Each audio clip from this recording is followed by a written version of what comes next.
السلام علیکم ورحمۃ اللہ وبرکاتہ۔ آج کی ہماری پہلی ویڈیو ہے اللہ پاک کون سی انسان سے راضی ہو جاتا ہے۔ آئیے دیکھتے اور سنتے اور عمل کرنے کی کوشش کرتے۔ دوستو ویڈیو اچھی لگی تو لائک کرے، کمنٹ کرے اور دوستوں کے ساتھ ضرور شیئر کرے۔ دوستو ویڈیو شیئر کیا کرے، اچھی بات پھیلانا بھی صدقہ جاریہ ہے، اور چینل کو بھی سبسکرائب کرے۔ دوستو ایڈوکیٹ محمد فیض سید صاحب کی چینل کا لنک ڈسکرپشن میں ہے، آپ سب دوستوں سے گزارش ہے کہ ان کی چینل کو بھی ضرور وزٹ کرے۔ خودکشی کر رہے ہیں، دھڑلے سے کر رہے ہیں، بڑی افسوس کی بات ہے، مسلمان بھی اس میں شامل ہیں۔ حالانکہ اس بات کو ہمیں سمجھنا چاہیے، اللہ تعالیٰ ہمیں مختلف طریقوں سے آزماتا ہے، اور جو انسان مصیبتوں میں صبر کرے، شکر کرے، مضبوطی سے جم جائے اور مصیبتوں کو فیس کرے، ایک پہاڑ جیسا جم جائے ہو، تو اللہ رب العزت پھر ایسے انسان سے راضی ہوتا ہے، اس لیے کہ ایسا انسان اپنی تقدیر سے، جو اللہ رب العزت نے اس کی تقدیر لکھی ہے وہ اس سے راضی ہے، اس کا رب بھی اس سے پھر راضی ہو جاتا ہے اور اس کو بہت بڑی بڑی نعمتیں دیتا ہے۔ لیکن یہاں صبر اور تحمل اور شکر کا مادہ ایک انسان میں ہونا چاہیے، یاد رکھیے، یہ نہ ہوگا تو پھر انسان خودکشی کی طرف جاتا ہے۔ اللہ سبحانہ تعالیٰ سورہ بقرہ سورہ نمبر 2 آیت نمبر 155 سے لے کر 157 میں فرماتا ہے،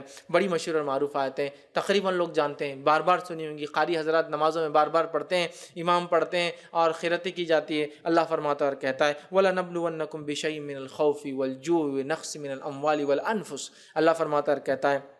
وَلَنَبْلُوَنَّكُمْ، ہم تمہیں ضرور بھی ضرور آزمائیں گے، وَلَنَبْلُوَنَّكُمْ بِشَيْءٍ مِّنَ الْخَوْفِ، ہم ضرور بضرور تمہیں آزمائیں گے خوف سے، دشمن کے خوف سے، ڈر بھی خودکشی کی وجہ بن جا رہی ہے۔ ارے ایسا ہو جائیں گا، حکومت یہ ایکشن لیں گی، پہلے ہی مار لو اپنے آپ کو، خوف سے، والجوع، اور تمہیں ہم بھوک سے آزمائیں گے۔ بھوک مال کی موجودگی میں بھی ہو سکتی ہے، بھوک بغیر مال کی بھی ہو سکتی ہے۔ پیسہ ہے لیکن کھانا نہیں، اناج نہیں، شہروں میں کیا کریں گے، لوٹ مار مچی ہے، پیسہ نہیں اس لیے خرید بھی نہیں سکتے اور موجود بھی نہیں، یہ بھی مشکل۔ والجوع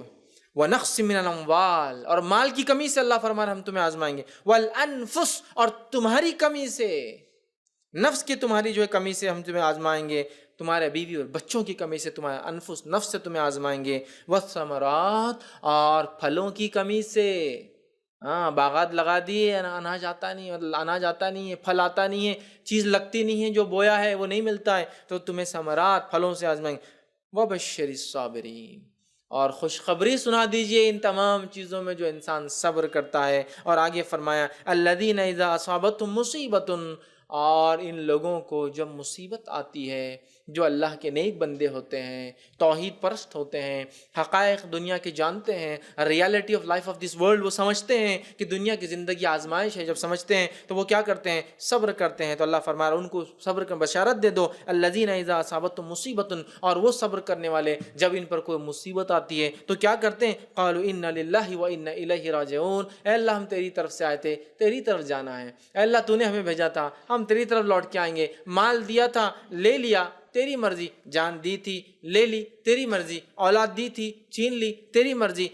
باغات دیے تھے واپس لے لیے تیری مرضی، جو کچھ تو نے دیا تھا تو نے لے لیا اللہ، بس انا للہ و انا الیہ راجعون۔ تو یہ مصیبت میں صبر کرتے اور کہتے ہیں اے اللہ ہم تیری طرف سے آئے تھے، تیری طرف دوڑ لوٹ کے جانا ہے، اولئک علیہم صلوات من ربہم، تو انہی لوگوں پر اللہ کی طرف سے اللہ کی رحمت، صلوات ہوتی ہے، من ربہم ورحمہ، اللہ ان پر